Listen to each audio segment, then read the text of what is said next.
Hi, Casey. Welcome to the podcast. Thank you. It's great to be here. Really appreciate it. Um, One question I like to ask every guest is for anyone who doesn't know you, who do you say you are?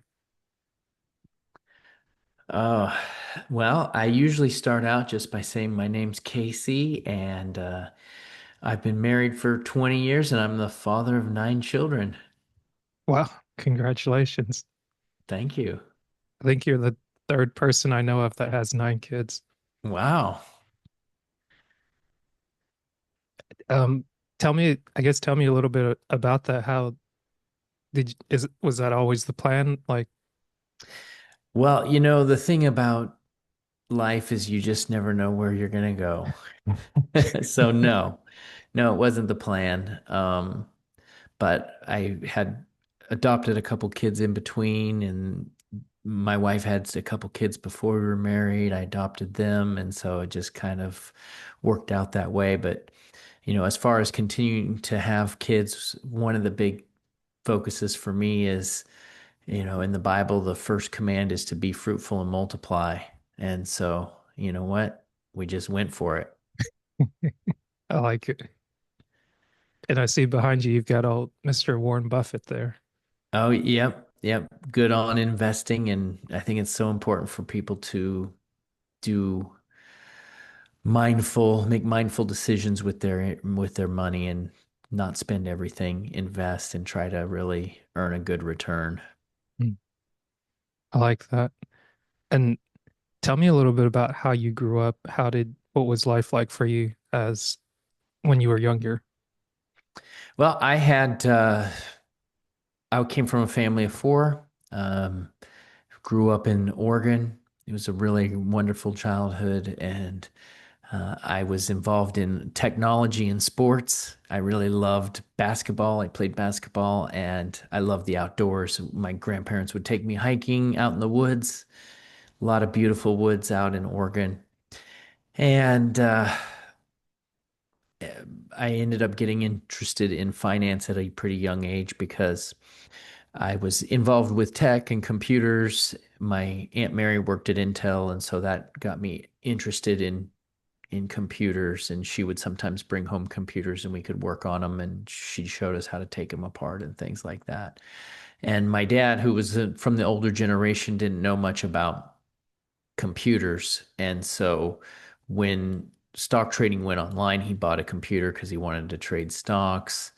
And so he didn't know how to use it. He's like, "Hey, I don't know what I'm doing. Help me get set up." So I helped him set up the computer. And in the process, I learned about finances and I learned about stocks. And I was just really excited as a young man, like 16, 17, just thinking, wow, you can make money just by buying stocks. That's incredible. And I immediately began to think that, wow, I could really do something here.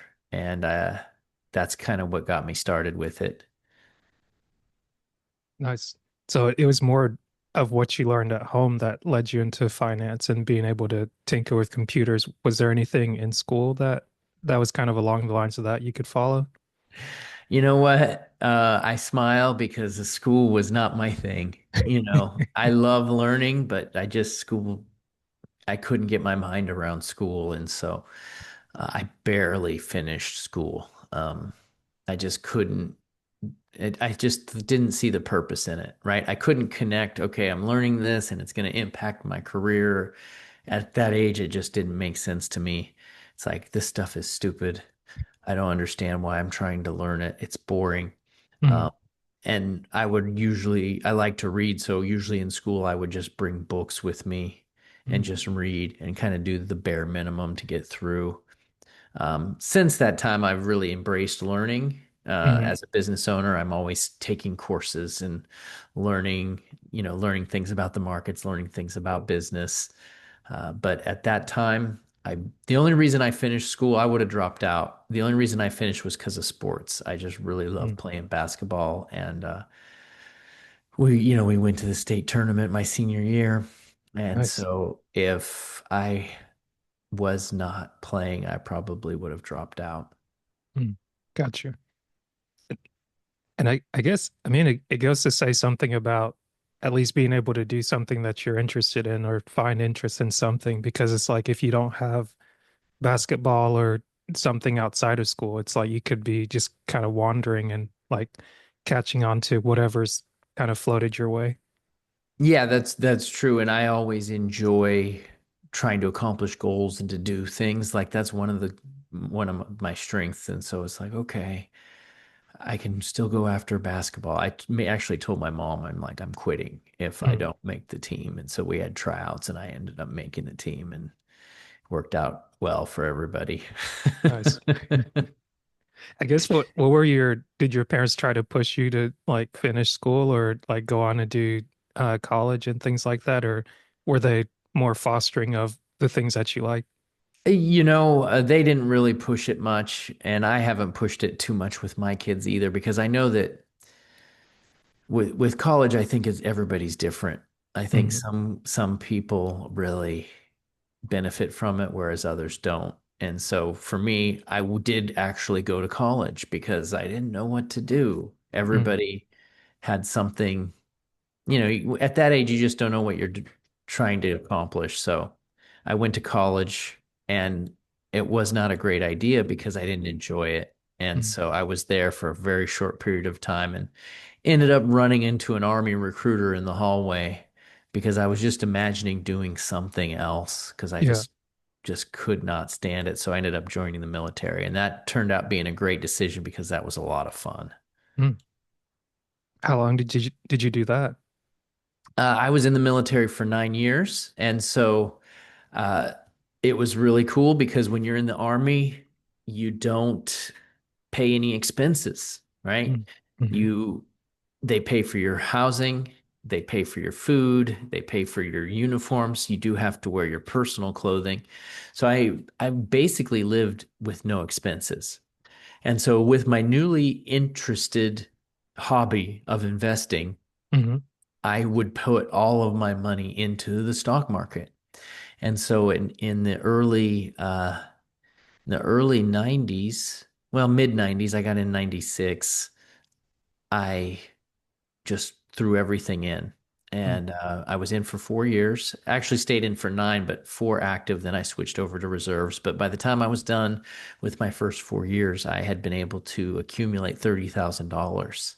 nice. And that was just through gains in the market and being really aggressive with my investments, right? Mm, All of my buddies, they were buying DVDs, they were mm, buying CDs, they were going out to eat, buying new clothes, you know, the newest style of everything, video games, all of that stuff. And I was like just socking it away into the mm. market.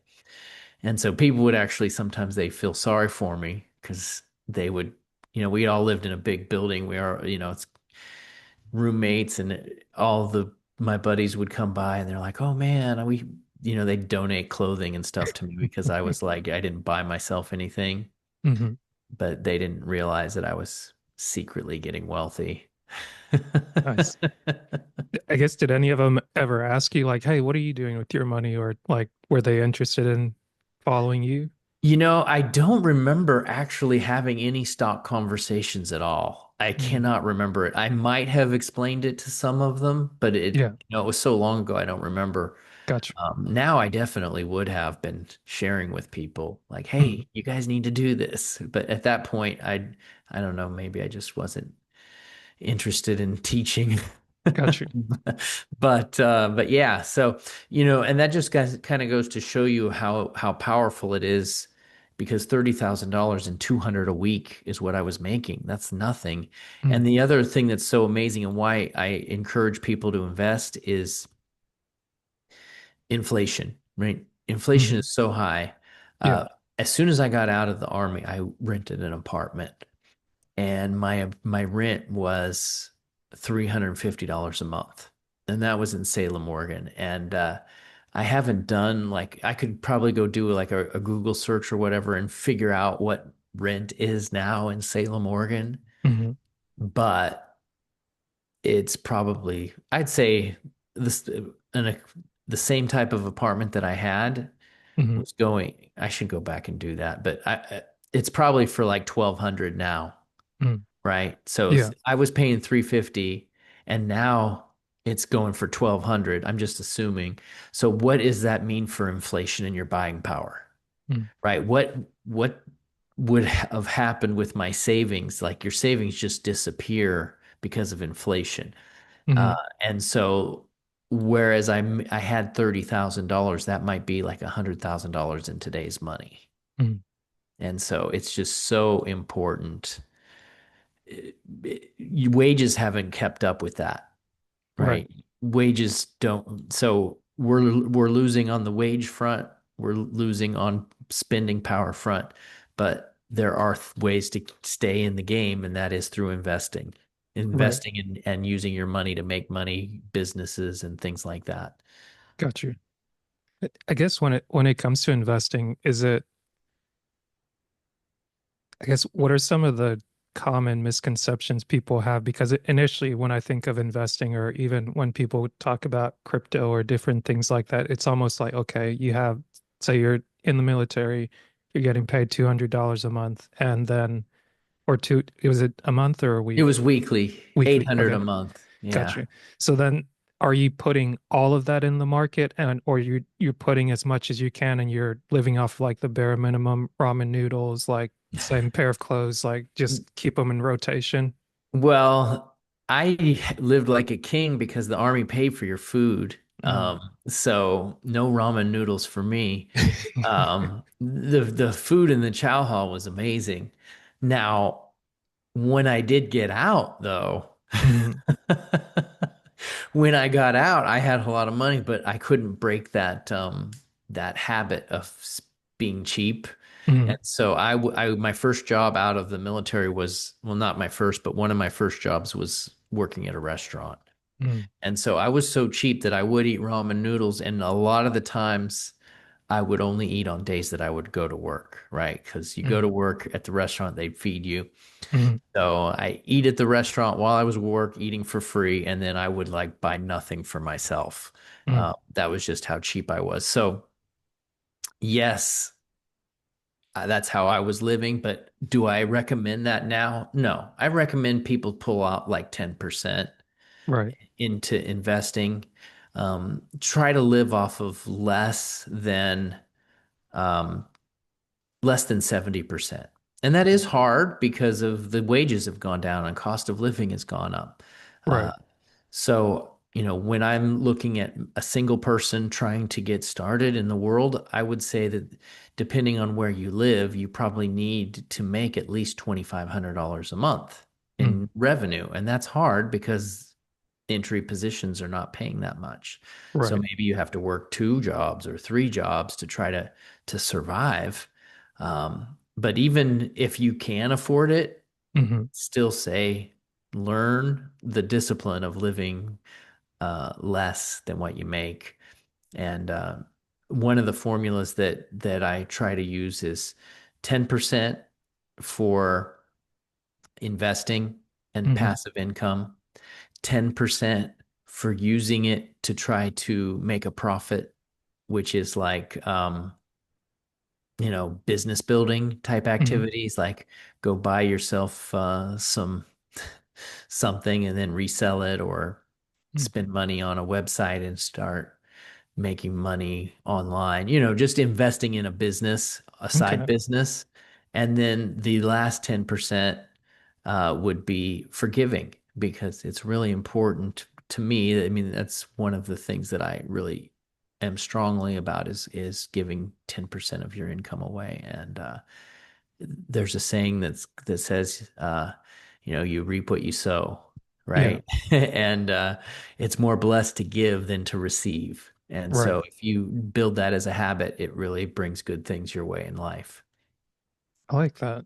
I guess when you started with the 10%, I was thinking either along the lines of the richest man in Babylon, or I think I'd heard somebody break it up into like, or everything into 10, 20, 30, 40%, to where I guess you try to keep your rent like 40% or less of what you make, to where you learn to live beneath your means, and then um clothing, food, and all the other things would kind of fall into that 20-30% range.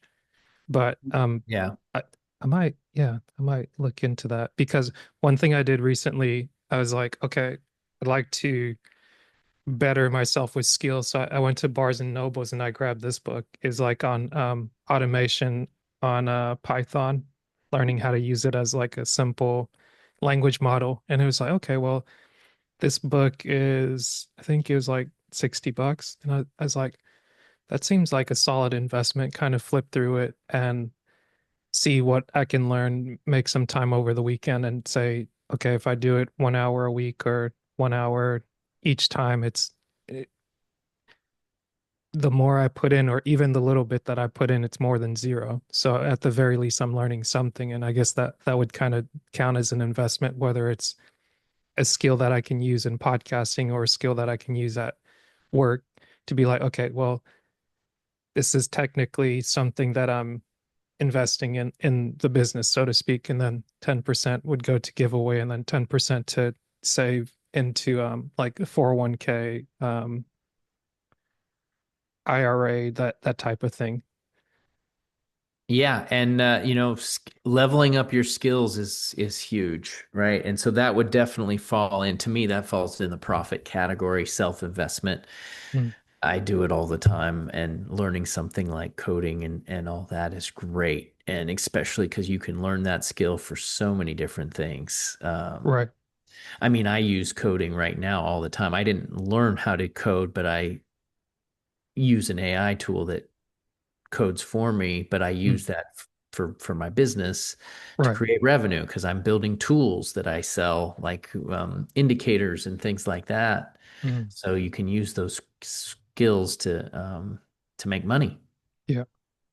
I really like that. Yeah. I think I'm gonna keep that in the forefront of my mind now, just being like 10% of what I make is going to earn more profit to where it's like, okay, it's not just it's not just being put in a vault somewhere or in a vacuum. It's like, okay, this has a specific task to it. Yeah, and you referenced that book, Richest Man in Babylon. I just recently read that. That's a book that I read many, many, many years ago, but I like to go back and reread stuff, Mm, because you forget. It's so hilarious about our minds. mm. I read that book probably 10 years ago, and I just recently reread it. It's almost like reading it for the first time. I almost forgot like every single thing I learned in it. I'm like, wow, this was really good. Mm. I guess were you surprised at how much you were doing, or did any of it feel fresh, like, oh, I can do that again, or You get new stuff, right? Every time you listen to it, or like I listen to audiobooks, every time Mm, you do it again, you get new things, right? right, right. And some of the foundational stuff that you pick up, you were already doing, but then you get different ideas and different perspectives because you've grown as a person and you forgot stuff, and you've also learned new skills along the way. And so, um, That's a good point. it's just powerful. Yeah. Just the concepts in that book are powerful because he used a great illustration that I have been using recently. And one of the great things about reading Mhm. and learning is it gives you material to talk about on podcasts. And I, I literally try to repeat the stuff I'm learning all the time. And Mm, one thing I just learned from uh, a seminar I watched from Jim Rohn, who's mhm. an old personal development speaker. He says, when you teach something, you retain it better. Yeah. And, it's like an empty cup. You pour out and then you can receive more. And Mm, so he's like, whenever you learn, you need to teach. And so, I'm always trying to teach. So the thing that I learned from the richest man of Babylon is he used the example of a farmer, mm, and he was getting 10 eggs, mhm, right? And if you're not eating all 10 eggs every day, you're getting 10 eggs a day. mhm, Those eggs are money, mhm. right? And Right. so instead of eating 10, just eat nine. Mhm. And you do that. And guess what? In 10 days, you have another 10. Mm. Right? Yeah. And here's the powerful thing about it is you got 10 eggs, and what do you do with those 10 eggs is you go out and you sell them and you buy another chicken. Mm. And instead of making 10 eggs, you're now making double the Right. eggs or whatever. And so it's like, wow. And so you're still only eating nine, but now you're getting 20, Mm, right? And so just the power of multiplication in your favor when you build a very simple habit. And that's why when you look at the 10%, mhm. just think about a dollar, right? 10 cents on a dollar. I can save 10 cents on a dollar. Yeah. Right? I might not be able to save 100K out of a million, Mhm. but I can do 10 cents on a dollar, and you build that habit up so that by the time you get to the millions, it's already part of who you are. Right. That does remind me that I was saying that to kind of stay on the richest man in Babylon, but going over to the 80/20 rule where it was something that somebody had made a graphic where it's like they always say that 20% of what you do gives you 80% of the results in some arenas. And when it comes to money, they were saying that it has more so to do with your habits than the money. Because to your point, if you don't start the habit um when you have less, the more you have, you're just going to continue to do when you had less. So then it's not that you have a money problem, but it's like a habit problem. So the things that you're doing perpetually are what leads you to where you are or where you go to. Yeah, that's absolutely true, Asher. And I'll tell you something. It is true that we have a hard time in today's society with inflation and the cost of living, of making a living. That is a true fact. Mm, But it's also a true fact that it's not always how much you make, but it's how you manage what you got. Because I've been in a lot of situations in my life where I was making a ton of money mhm, and ended up broke as a joke. Why? Because I didn't follow those principles. mm, Um, and so I've also seen it as well because they also call it there's another little tidbit called expense creep. And mm. if you don't have that, or lifestyle creep or whatever, if you don't have those habits built in, and there's nothing wrong with spending money, there's Right. nothing wrong with it, but it sneaks up on you Mm, because you're right. all of a sudden you're making good money and you're spending good money and you know what? But then all of a sudden the well dries Yeah. and it's like, oh no. And then you're in big trouble because you didn't manage your expenses very well. Mm. That's a great point. I guess when it comes to being married, for example, is that something you would advise people to do quickly, kind of doing like going back to multiplication versus being of the mind of like, okay, like find the right person, like maybe without asking too long-winded of a question, like how does marriage play into being financially sound, so to speak? Oh, that's a great combo question. And I don't think it really plays a whole lot into being financially sound because there's just a ton of married folks that are a total disaster when it comes to money. Mm, And if you can't learn these habits when you're married, you got two people that are a mess, you got a bigger mess. right. So getting So, married isn't just going to go fix your problems if you're unless you marry a financial wizard, and mm. in that case it can be very helpful. But you have to listen to him because usually, I've taken some marriage financial courses, and one of the coaches, actually Dave Ramsey, he's like, look, in every family there's a nerd and there's Mm. a free spirit, right? And so the nerd is the one that likes to manage the budgets. The nerd is the one that likes to look at expenses, and then there's the free spirit who likes to like just spend money. And Mm. so if you're the free spirit, you don't want to marry a nerd because they're going to like try to control your spending. Mm. Yeah. So if you have to guess which one I am, what would you guess? I'd say the nerd. You got it. Yeah. Yeah. My wife is this free spirit. She's like, there's never a dollar that she hasn't loved to spend. So I guess I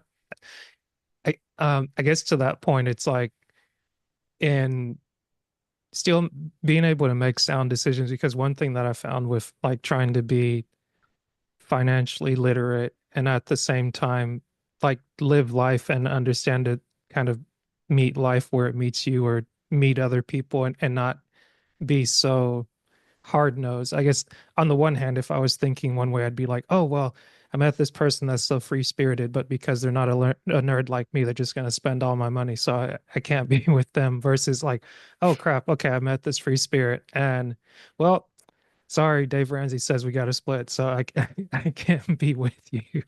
Well, actually, it's to me, it's the exact opposite of that because it's such a good balance and it's helped me out Mm, so much. Like, I have relaxed a lot. mm, And I have to give a lot of credit to my wife on that because I was just so like, like just rigid. I was rigid. right. And so she's helped me relax. And so I think on this reverse side of things, I've helped her get a little more grounded. So it really has helped, right? It's Yeah. good. There's there's a phrase that I like to go by that says iron sharpens iron. And Hmm. so good friends will sharpen each other, right? And so Yeah. we rub off on each other and it helps sharpen our edges. Yeah. I definitely agree with that because uh, as you find, as I've seen on either through YouTube or just different people that are either in like in the personal development space where it's you get so rule minded. And I was actually listening to a message from Woody Bauckham on the prodigal son, but he focused on the older son and not the younger son that everyone always focuses on because it's like if you're not careful, the one that just follows the rules all the time, after a while will kind of build this internal resentment when they see that, oh, like the one that went out, wilded out, did whatever, oh, because they just changed their mind, they came back. But it's like, well, the point of the story is that the younger son found himself enough to change his mind and turn from his ways. But then the older son wasn't so concerned with wanting what his father had for him, which was, hey, you have me, you have everything that's here made available to you, but you want what the younger son got. Like you want your turn, so to speak. So it's like that resentment is kind of like festered in you are being the good guy or the good one. It's like you got to be careful with that because like trying to follow everything to the T, it's almost like you forget the whole reason why you're doing it. And then you kind of become obsessed with just the law, the law, the law. And then you forget the reason for which the law is there. And I was like, huh, yeah, I could definitely see that in myself. Yeah, no, that's a great point. And you just never know how things roll either, because blessings happen to different people for different reasons, and we can't understand it. And you look at you maybe the free spirit type person, and they don't even really work for it, and they get all these blessings. It's like, wait, what's going on here? Mm, You know what? Like the principles, there's something wrong with the principles. How are they getting all this stuff? You just don't know how things shake out, so you just gotta enjoy it. Be that's a good be point. be grateful for that's a big principle for me is just to be grateful for other people's success Mm, and to celebrate other people. got you. It's just a good thing to do. Have you found that that helps you kind of moderate things and not compare and contrast too much with what other people are doing? Yeah, it's definitely helpful because it's so, the comparison, I think comparison is a big trap, right? Comparing yourself to other people. There's too many unknown variables to even try to do that, right? Like, Mm, oh, I do it in business, right? Like, yeah. this guy who I was training and I taught him everything I know, and now he's 10 times ahead of me. Like, what? Like, Mm, what? What? yeah. You know, like, what did he do? Like, why? I should be the one that had this kind of success. And there's just too many variables. We can't know what people are thinking. We can't know everything they do. We don't know every experience in their background. There's just too many variables. So the best thing to do is just to be like, good, Mm, good. yeah. Good for them. I like that. I'm That's on a my good own point. journey. I'm gonna Yeah, keep doing the best I can. for sure. So I guess now how do you look at things as the holiday season comes on and it's time to like start spending, getting gifts? You got 9 kids that are excited for Thanksgiving, Christmas rolling around, things like that, the New Year's. Yeah, so you know what? That's one of the blessings about being married, because I don't have to do any of that stuff. Yeah, so my wife is like, "That's my department." I'm like, "Good, Nice. good, you do that." Yeah, I'm not too like that's just again, it's all about giftings, right? And I feel like I'm a generous person, but I don't Mm, like buying people gifts. It's like to me, it's like kind of a waste of time type thing. But on the other hand, I mm. have learned to grow. Like you got to think, I was telling you I'm in the army and I'm not buying anything. I'm living off of nothing. So Right, right. obviously, I'm not going to go out and spend a lot of money on gifts because I just don't see the value in it. Mm, But I've learned to enjoy it, right? I've learned from my wife. She's taught me that. She's taught me that, you know, when you are giving gifts to children at Christmas, it's really wonderful because of the joy that they get, mm, right? And so that in itself, you on the practical side, I'm like, this is a piece of junk. mm. It's a waste of time. But then the joy that the children get in receiving the gifts, that's where the value is. Right. I guess I meant to ask you earlier, how did you make the pivot, like in meeting your wife, one, but then also to like building a family and like taking that role of, okay, I'm not going to spend money, just kind of do the routine, the repetition, the things that I'm familiar with, comfortable with, do financial planning, investing in the stock market, things like that to like, okay, well, maybe I've got to relax a little bit or like live a little bit, get to like um what's the word? Like how did you transition from like being in the military 9 years to meeting your wife to then building your family and going from there to continue with still having finances as your main thing? Yeah, that's a good question. And I would say a couple things is for one is just in order for me to kind of keep my focus, but I was probably way far over on the other side, right? So that's again one of the great things about balance is I was way over here, right? Hmm. Just too far, too extreme. I wasn't doing the 10 cents on the dollar thing. I was not even following my own rule. I was way on the other side. And so I would say that having just those really healthy discussions, Hmm. which, you know, good confrontation is really awesome if you can have good communication skills and at the end of the day, just say, okay, it was that, no hard feelings. We're just having a healthy discussion. Hmm. And also having other people in my life too, outside other men that can help speak into my life, build a good, strong circle of close friends.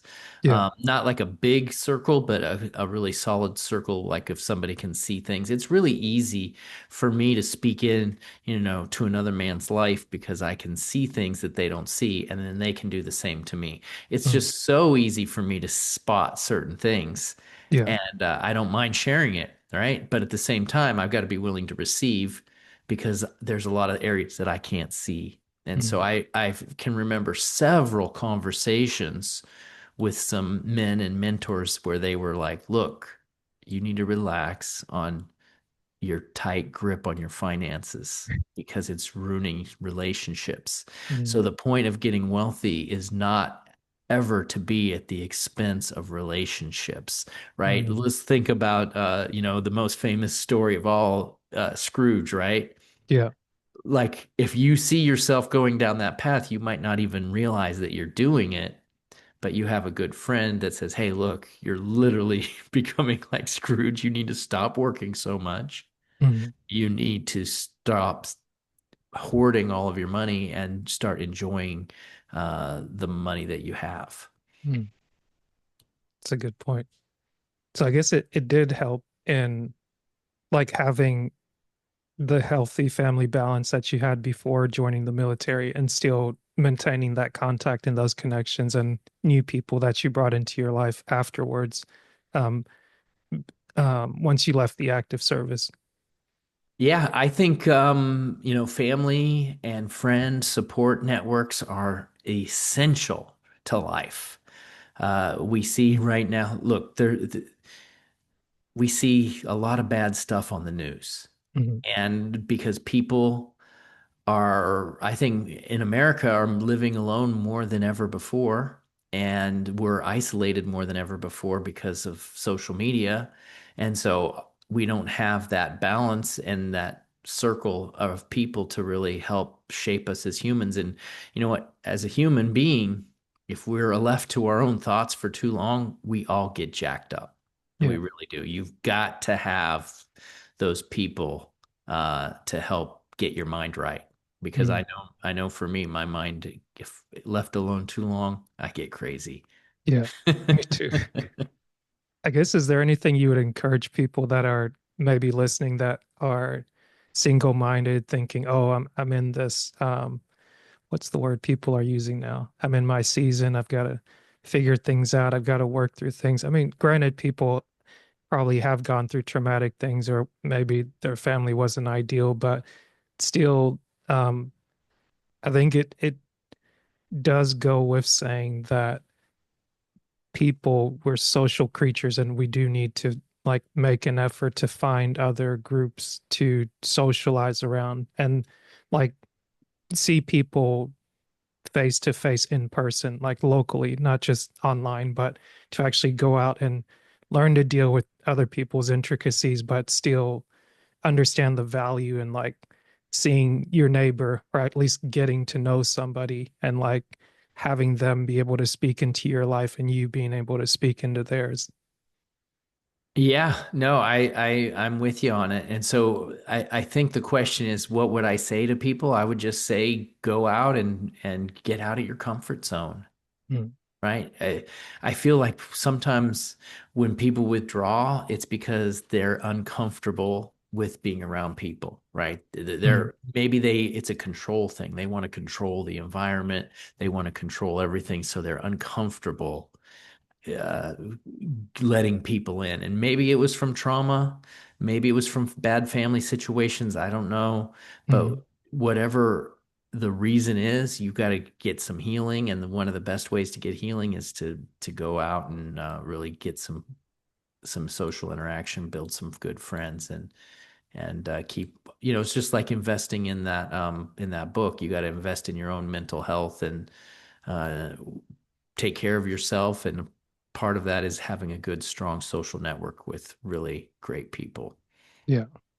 And that's a great point. Like with that, even if it's just 10% of your time, like a day out of the week, or like an hour, 10 minutes, 30 minutes, like something going. Like when I went and got this book, I was thinking almost that. I was like, well, I'm here living in an apartment complex, and you would think you have so many people around you, but at the same time, everybody's got their own little box. But I was like, I live across from the mall, so let me just walk over, or not drive over there, walk in, went to Barnes and Noble first, and then just walking around the perimeter of the mall on the inside, like not really looking to go into many stores, but like just feeling the energy of like being around people, being able to look at people. I was like, Yeah. this felt nice. I didn't have to like necessarily talk to someone directly, but like I talked to the cashier once I got the book, decided on that, and then just even like looking at someone making eye contact, nodding, and kind of keeping it moving. But something that simple was just like, oh yeah, I have this right here. I don't have to like plan an elaborate trip or make something grandiose. It's just like, oh no, it's right there. I can walk outside my door and walk around the parking lot area, and then if somebody waves, I'll wave back and just kind of mind my own business. But like that small investment, like you're saying, it really it multiplies. Yeah, I mean, I'm a little interesting because I don't look at myself as being like extroverted. Like I'm not like a people person or a networker or like overly great personality, but I do like talking to strangers a lot. Mm. So when you mention that, like I go into the mall or into the store and I just strike up conversations and and it's really great because I just ask questions, right? Mm. You ask questions. Hey, how are you doing? What's new? Yeah. Anything happening? And or I just make off the wall comments, right? I Mm. make off the wall comments to see how people respond, and then it starts strikes up a conversation. Like a lot of times, it's weird, but a lot of times I'll be going to the store and I'm checking out and I'm like telling people what I'm doing. Yeah, yeah, I'm going to the bank and I'm doing this, and I just did this, and it's like it just share a little bit of my life with people, and I enjoy doing it. I do it all Nice. every day. That, that is, huh, I might try that. Yeah, last night I went to the grocery store, and so it was a really unique situation because they have a guitar player in the grocery store, Hmm. and he's just playing guitar and he's singing in the Yeah. grocery store. I've never seen that. Have you ever seen that? No, It was I've only seen crazy. that at like a restaurant for live music. Yeah, and so the guys and I made a really off I say I make off the wall comments. I'm like, I told the cashier I'm checking out of the grocery store. I said, "Wow, that was really relaxing music. I should hire this guy to come to my house. What do you think?" And she's like, I don't think so." But it started a great conversation because I found out that she was a twin, and Mhm. we just started learning some things, and it was just fun checking out, just talking just for a few minutes.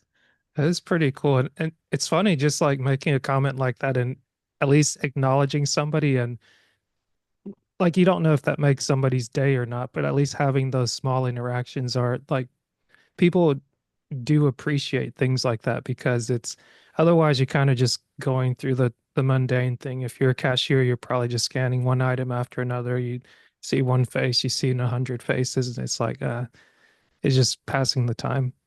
Yeah, I always try to smile and be very kind because I think the majority of the retail, I mean, I think they're way underpaid. I think the majority of the retail experiences are not good. I've seen some. I Yeah, mean, some of the stuff I've seen is just crazy, just how people can be so rude to these people. yeah. I I think I remember once somebody was like, we should make it a rule where everybody has to work at least three to 6 months in retail to understand this is what you have to put up with next time you want to go off on someone. Like, because Yeah. unless you're even if you're having a terrible day, it's like you shouldn't take it out on somebody else just because they seem like they're in a more vulnerable position and you just feel like, oh, this is where I have my chance to exert my power where I felt powerless before. Yeah, yeah, no, that's a great comment. And my son is 19 and he started in retail. He was working at a like a farm store where they sell seed and Hmm. feed for farm animals. And he Yeah, was like, yeah. man, he was not prepared for working in retail. Let's put it Oh, yeah. like that. Like just he said it was a good experience, but it kind of messed him up because the customers were a little rough. Mm. I know during like 2020, some people like kind of got out of hand there a little bit. And I feel like I skipped a little part of it, but the following year, 2021, I did a small stint in retail working at Home Depot. And it was weird because like we worked 2 hours before the store closed and then worked overnight to help reset the store. But some people would just kind of I don't know if they just like forgot their manners or whatnot, but they just would walk up in your face or just be like, I need this, or they would because I guess maybe they lost the interaction to be able to like engage with people. They're like, I'm gonna go start something just so I can have contact with someone, like be in someone's face and different things like that. And there's like, I, I don't know what you guys are doing, but no, we're not doing that today. It's kind of like on YouTube, on your if you ever post any videos on YouTube, there's always some trolls. There's always trolls, man. Yeah, You can't avoid it. You could do the sweetest, most wonderful piece of content in the world, and you're gonna draw people out. yeah. That's funny. So, tell me a little bit more about like, are you on YouTube and tell people where they can find you and things like that? Yeah, so my business is called Freedom Income Options. I teach people how to create income with options, Hmm. and I am on YouTube and it's called Freedom Income Options. And so you could go there, check out my channel. learn. I got a lot of boring videos about strategy and things like that. So if you're into that kind of nerd stuff, I got lots of stuff to learn. Got you.